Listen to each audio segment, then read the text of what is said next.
Hello everybody, in this tutorial I'll show you how to get the gas container in Scrap Mechanic.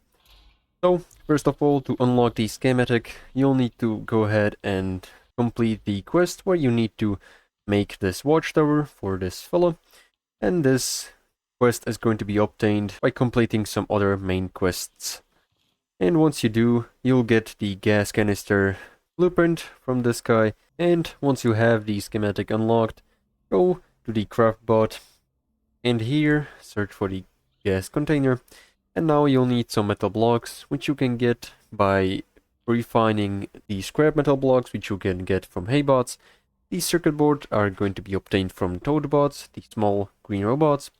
Paint ammo, you can craft it from the pigment flower, which you can find inside of the starting biome. It is going to look like this, and just go ahead and pick it up and then refine it inside of the craft bot. And the last thing, glue. You can get this crafted inside of the craft bot from some beeswax and scrap wooden blocks.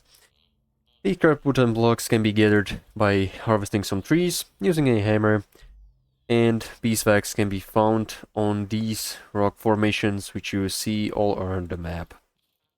And once you do, just go ahead and craft it, pick it into your inventory, and now you can use it however you want. You could connect it using the blocks that you see here, or using a connect tool, this one, connect it to your engine, and fill it up with some gas, and then it is going to supply the engine with the gas. So this is pretty much all, how to get the gas container and how to use it. Make sure to like and subscribe if you found this helpful, and see you in the next one.